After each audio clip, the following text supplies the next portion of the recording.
నమస్తే, నేను డాక్టర్ భవిష్య.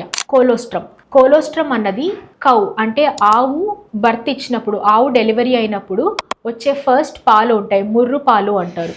ఆ పాల నుంచి దాంట్లో ఉన్న యాక్టివ్ ఇంగ్రీడియంట్ని తీసుకొని ప్రిపేర్ చేసిన ఒక క్యాప్సూల్ని కోలోస్ట్రమ్ అని పేరు పెడుతున్నాం. ఆ ముర్రు పాలని మనం మెడికల్ టర్మ్స్లో కోలోస్ట్రమ్ అంటాం. ఆ మిల్క్తో తయారు చేసిన ట్యాబ్లెటే are capsule is colostrum. So ఈ కోలోస్ట్రమ్లో ఎలాగైతే మనం మదర్ డెలివరీ అయిన తర్వాత వచ్చే ఫస్ట్ మిల్క్ చాలా ఇమ్యూనిటీ, చాలా బలం ఉంటుంది అంటామో, సిమిలర్గా ఒక ఆవు డెలివరీ అయినప్పుడు వచ్చే ఫస్ట్ మిల్క్లో కూడా చాలా ఎక్కువ ఇమ్యూనిటీ అన్నది ఉంటుంది.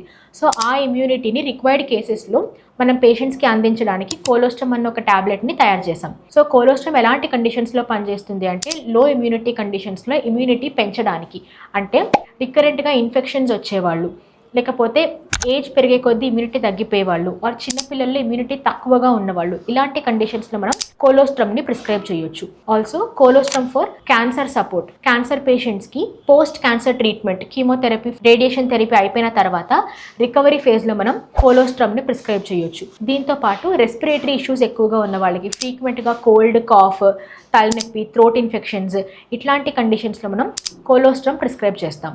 గట్ హెల్త్ బెటర్గా లేని వాళ్ళు, అంటే IBD, IBS, severe diarrhoea, leaky gut syndrome, ఇలాంటి కండిషన్స్లో కోలోస్ట్రమ్ ప్రిస్క్రైబ్ చేస్తాం. దీంతో పాటు స్పోర్ట్స్ అండ్ రిహాబిలిటేషన్ మెడిసిన్, అంటే స్పోర్ట్స్ పర్సన్కి యూజువల్గా ఇంజురీస్ ఎక్కువగా అవుతూ ఉంటాయి. సో ఆ ఇంజురీ నుంచి వాళ్ళు తేరుకోవడానికి, ఆ ఇంజురీ నుంచి రికవరీ కోసం వాళ్ళకి హై ఇమ్యూనిటీ అవసరం ఉంటుంది. అలాంటి కండిషన్స్లో మనం colostrum, which is very rich in immunity, మనం దాన్ని అందిస్తూ ఉంటాం. దాంతోపాటు వేర్ అండ్ టెర్ వాళ్ళకి ఎక్కువగా అవుతూ ఉంటుంది, సర్జరీస్ ఎక్కువగా గోత్రూ అవుతుంటారు. సో ఇలాంటి కండిషన్స్లో మనం కోలోస్ట్రమ్ని ప్రిస్క్రైబ్ చేస్తూ ఉన్నాం. దీంతో పాటు ఆటో ఇమ్యూన్ కండిషన్స్, అంటే రుమటాయిడ్ ఆర్థరైటిస్ కానీ, సోరియాసిస్ కానీ, ఆర్ నోన్ అలర్జీ కండిషన్స్లో కూడా మనం కోలోస్ట్రమ్ని ప్రిస్క్రైబ్ చేస్తూ ఉన్నాం. కోలోస్ట్రమ్ ఎవరు తీసుకోకూడదు? మిల్క్ ప్రోటీన్ అలర్జీ ఉన్నవాళ్ళు, అంతే కొందరికి పాలు పడదు, పాలు తీసుకున్నప్పుడు వామిటింగ్స్ అవ్వడం, ఆర్ తల తిరగడం, గిడ్డినెస్ రావడం, మోషన్స్ అవ్వడం, ఇలాంటి కండిషన్స్ ఉంటాయి కొందరికి. ప్రోటీన్ అలర్జీ ఉన్నవాళ్ళు, లాక్టోజ్ ఇంటాలరెన్స్, అంటే మిల్క్ ప్రోటీన్తో అలర్జీ ఉన్నవాళ్ళు, ఇలాంటి కండిషన్స్లో మనం కోలోస్ట్రమ్ ప్రిఫర్ చేయకూడదు.